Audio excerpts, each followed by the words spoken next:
Kembali lagi bersama saya Irfan Afifi di Jas Merah. Kali ini kita akan membincangkan sosok mitologis.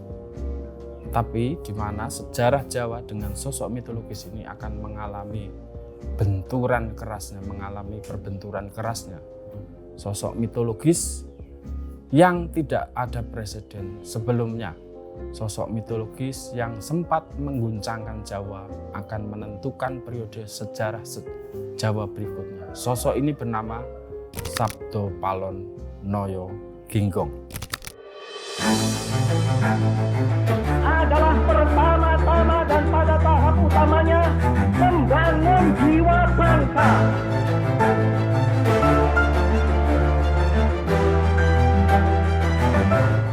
Siapa sosok ini?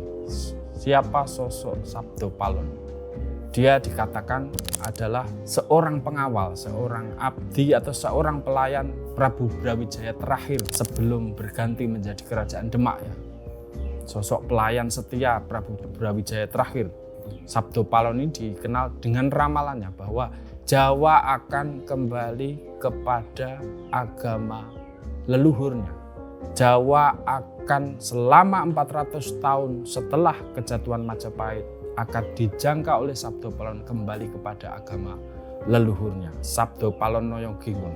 Dalam sebuah babat Kediri dikatakan bahwa sosok ini adalah pamomongnya para raja Jawa dari zaman dahulu. Dia seorang yang dikatakan oleh Serat Darmogandul dikatakan bahwa Narendra Kawula Emong punika karyaningong. Para raja tanah Jawi saya momong, itulah pekerjaanku. Sosok Sakti bin Waskita yang meramalkan Jawa akan kembali kepada agama leluhurnya. Atau dalam ungkapan lain dia dikatakan sebagai ratuning danyang kang rumeksa tanah Jawi. Dia sebut sebagai sosok rajanya para jin danyang makhluk halus yang menjaga tanah Jawi atau yang sering kita sebut dengan Semar ya. Di Babat Giri dikatakan sebagai seorang pengawal yang mengiringi kepergian Prabu Brawijaya setelah melarikan diri setelah Majapahit runtuh. Sabdo Palon Noyo Ginggong ini menemani perjalanan Prabu Brawijaya pergi ke arah timur, ke arah Bali. Sosok yang sakti bin ajaib. Tapi apakah benar seperti itu? Bagaimana cerita tentang Sabdo Palon ini? Apakah dia rekaan ciptaan sosok baru? Ataukah dia ada sebelum Jawa di masa yang lamanya? Menurut penelusuran kami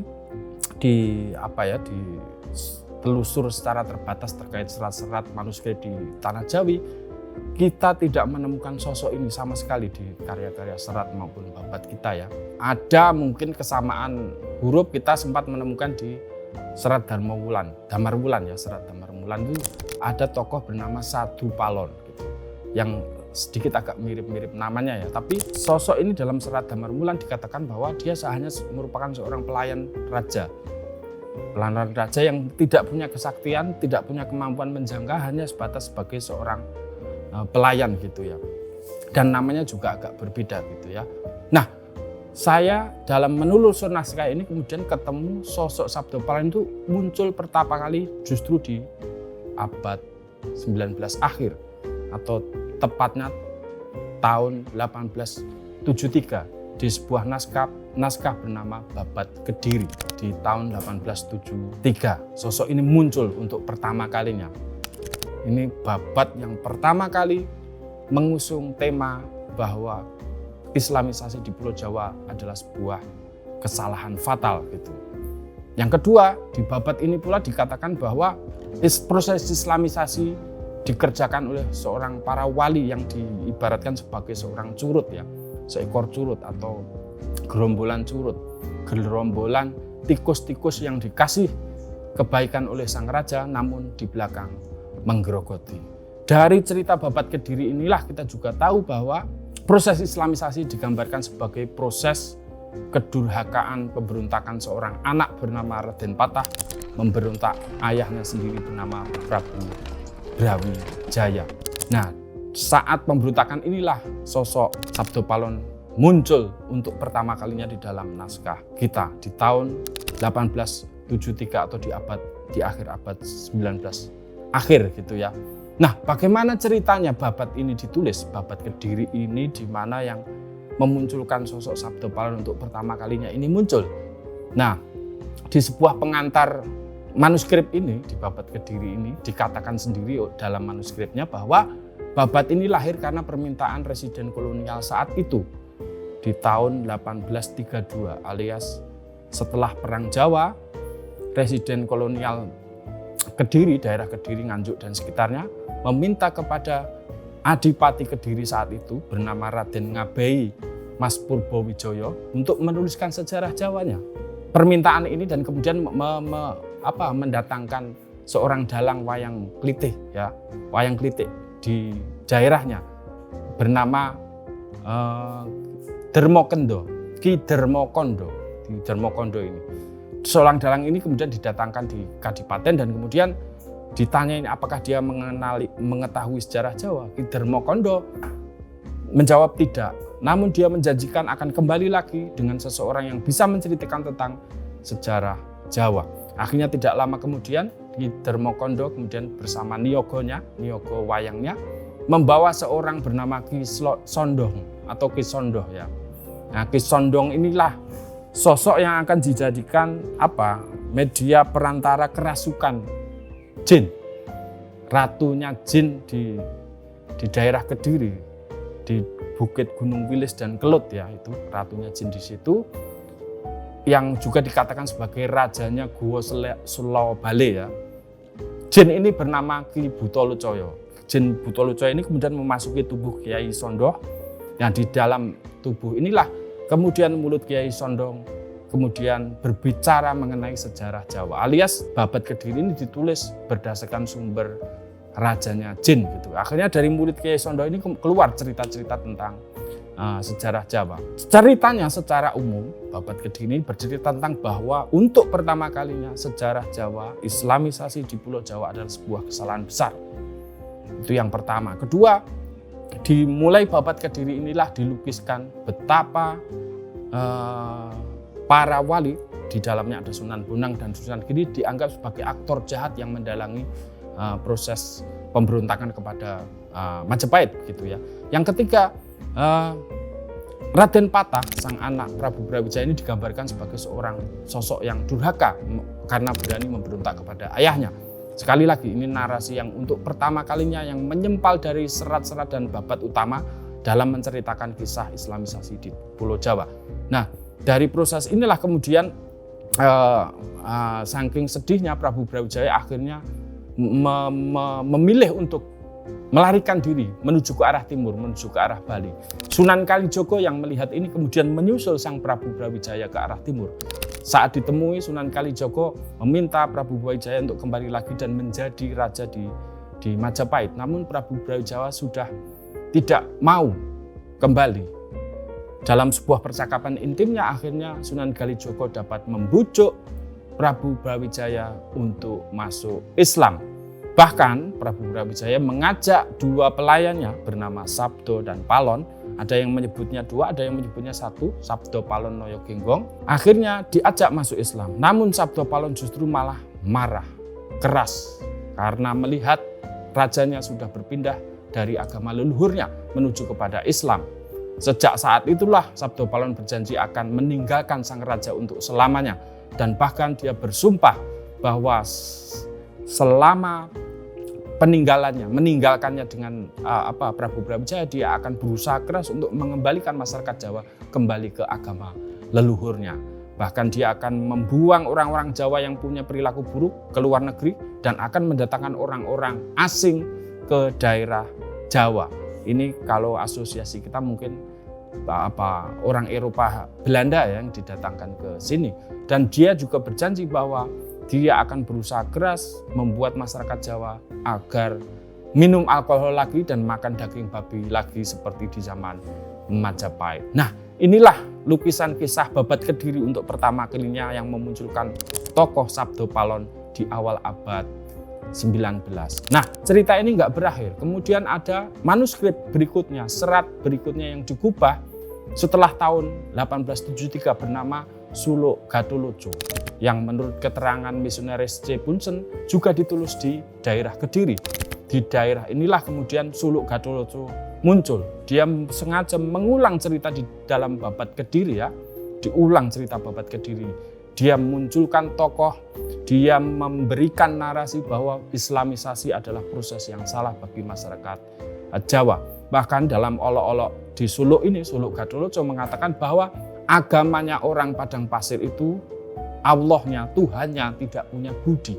Berbeda dengan orang Jawa yang menganut agama Budi atau Buddha gitu ya.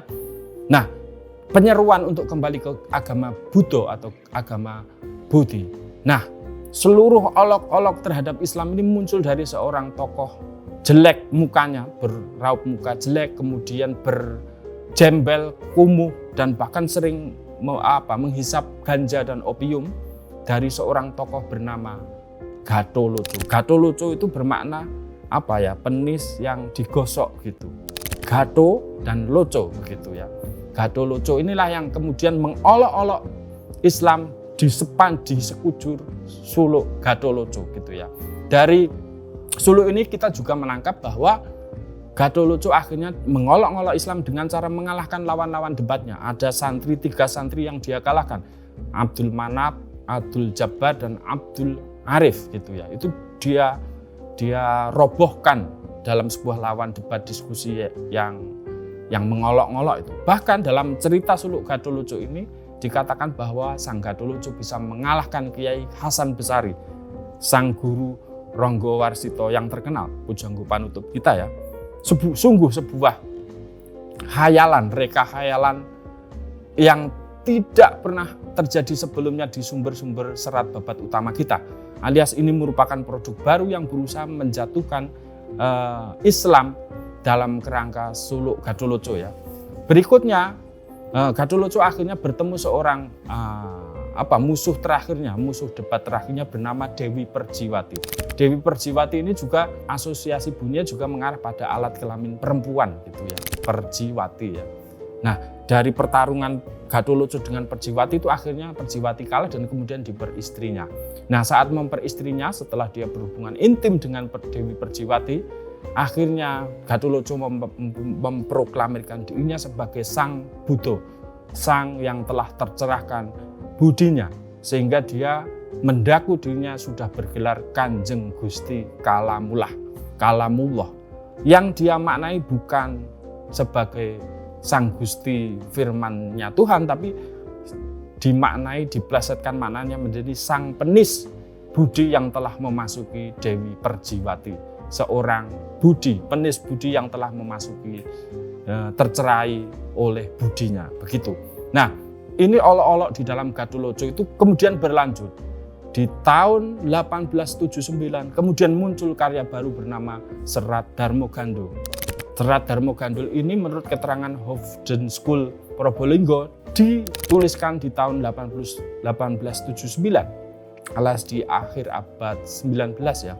Serat Darmogandul ini kemudian mengulang cerita Babat Kediri dan kemudian mengulang cerita suluk Gatholoco. Bahkan dia memunculkan lagi tokoh Buttoloco yang pernah dimunculkan oleh Serat Kediri dan kemudian juga memunculkan Gatholoco yang bergelar si Kalamullah dengan cara menyamarkannya menjadi sang Kalamwadi ya, Kiai Kalamwadi. Kalamwadi ini maknanya juga penis, alias kalam yang rahasia, penis yang dirahasiakan begitu, Kalamwadi ya. Kalamwadi ini dijadikan sumber asal cerita di mana tokoh baru muncul di dalam serat ini bernama Darmogandul. Ini juga asosiasi maknanya juga terkait alat kelamin laki-laki. Darmogandul adalah seseorang yang dermonya, tugasnya, gandul, gumandul, bergelantungan, alias ini terkait juga alat kelamin laki-laki ya.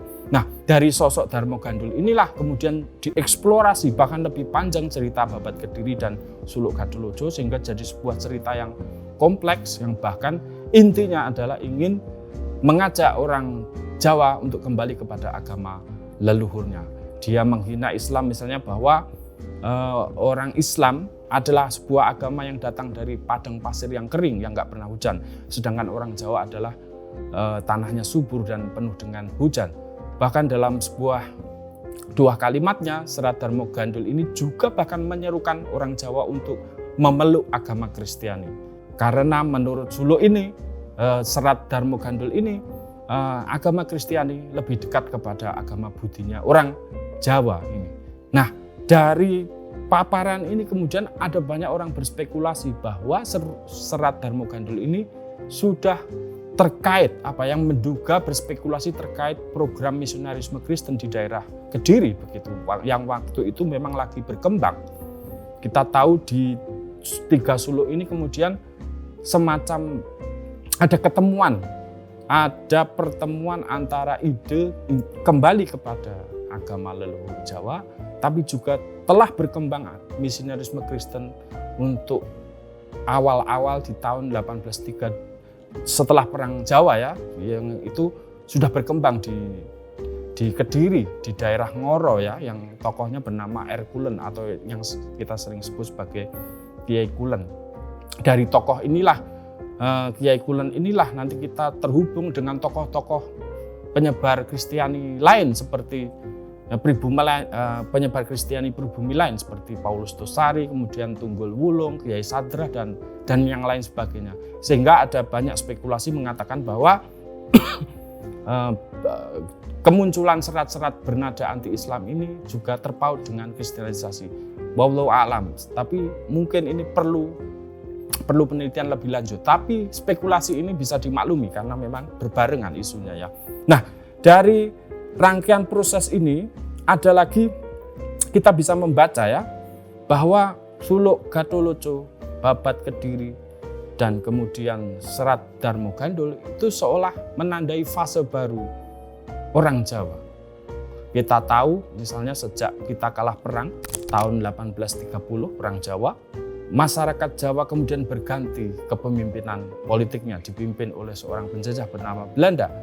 Setelah perang, Belanda menciptakan lembaga pengetahuan barunya di tahun 1832, Javanologi di Surakarta, yang itu kemudian berusaha ingin mendefinisikan ulang kejawaan yang bebas dari pengaruh Islamnya begitu.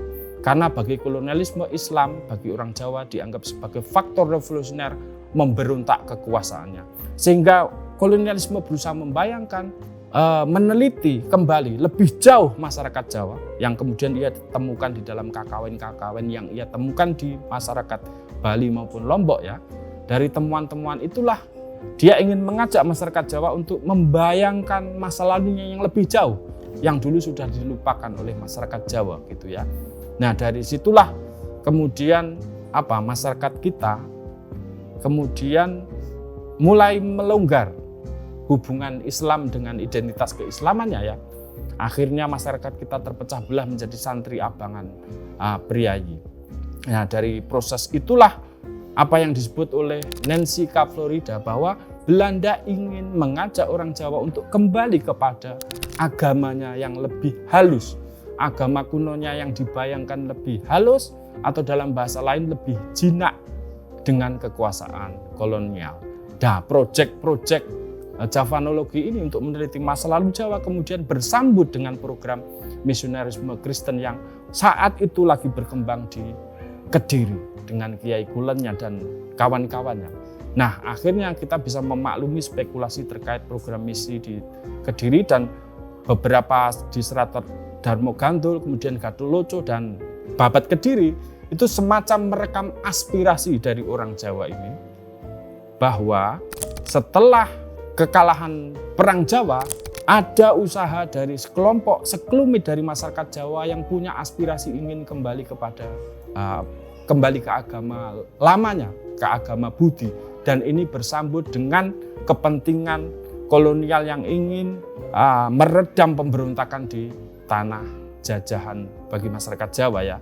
Nah, ini program ini bertemu sehingga dari sekelumit masyarakat Jawa ini kemudian sangat ekstrim, kemudian ingin kembali kepada agama leluhurnya. Dan dalam konteks itulah Sabdo Palon hadir di abad 19 akhir dengan karyanya Babat Kediri, Suluk Gatholoco dan Darmo Gandul. Dia mewakili aspirasi yang dulu masyarakat Jawa diikat dalam satu payung identitas bernama Islam, akhirnya pecah akhirnya masyarakat Jawa sudah mengingini untuk kembali kepada agama leluhur. Dan saya bayangkan dengan munculnya tokoh Sabdo Palon ini, dia sudah menjadi hadir dalam realitas mental orang Jawa sampai hari ini. Dan saya pikir tokoh Sabdo Palon ini akan muncul terus-menerus di hari ke depan dalam sejarah Jawa maupun Indonesia secara umum. Terima kasih.